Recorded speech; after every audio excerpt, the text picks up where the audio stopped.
E por falar em eleição, as fake news são uma preocupação da Corte Eleitoral. Para combater as notícias falsas, o TSE fechou um acordo com os partidos e tem feito campanhas de conscientização. As fake news, além de prejudicarem o processo eleitoral, também podem causar danos pessoais. As fake news ficaram mais evidentes há 2 anos durante a disputa presidencial nos Estados Unidos. Foi uma explosão de notícias falsas. Elas chegaram a ser mais compartilhadas do que as verdadeiras, uma preocupação mundial. Aqui no Brasil, a mobilização é grande para evitar que boatos e mentiras se espalhem, principalmente em pleno ano de eleição.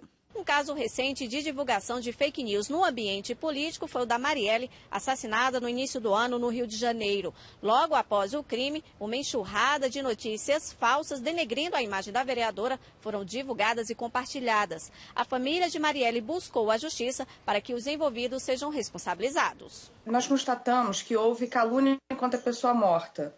Vários comentários que foram publicados e compartilhados nas redes sociais ofendiam a honra e a memória da vereadora Marielle Franco. E o Código Penal tem um tipo legal para prever a proteção da honra da pessoa que já faleceu, e o Código Civil também prevê a proteção do direito à personalidade da pessoa morta. De acordo com uma pesquisa feita pela Universidade de São Paulo, só em junho deste ano, 12 milhões de pessoas compartilharam fake news ligadas à política. E este número pode crescer com a proximidade das eleições em outubro e influenciar o eleitor.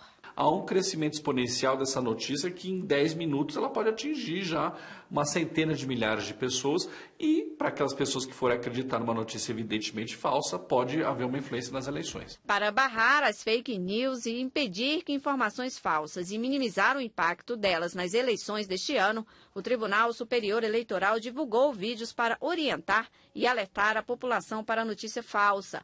O TSE também firmou acordo com partidos políticos e tem discutido com o Ministério da Defesa, Agência Brasileira de Inteligência e Exército estratégias para receber denúncias e promover a retirada das fake news no período eleitoral.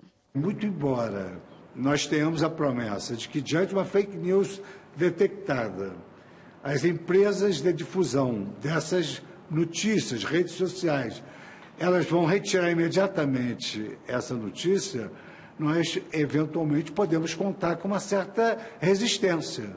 Nós sabemos que o cumprimento do direito não é algo historicamente espontâneo, pelo contrário, as pessoas descumprem o direito, daí a necessidade da intervenção da justiça. Daniel tem a função de monitorar informações falsas na internet e trabalha para alguns partidos políticos. Ele diz que os criadores dessas notícias têm uma estratégia para prender a atenção pelo título da notícia e, na maioria das vezes, compartilhar sem ler o conteúdo. Se o título for suficientemente agressivo, ele vai ser imediatamente compartilhado. E esses criadores são responsáveis por fazer isso. E esses criadores mandam para os difusores, que são os responsáveis por colocar aquela notícia na rua.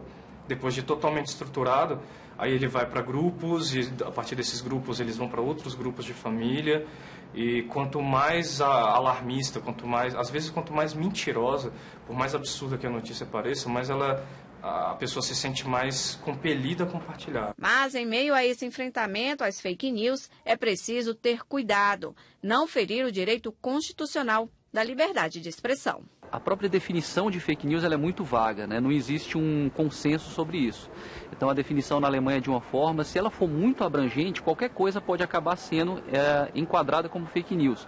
Uma notícia incompleta, uma versão de um fato um pouco diferente. Então esse tipo de coisa, se for enquadrado como fake news, pode cercear o discurso e restringir a liberdade de expressão. Como ainda não há legislação específica para fake news, a saída é educar a população. A orientação básica é checar fontes, autores, datas da publicação, uma espécie de trabalho investigativo mesmo, antes de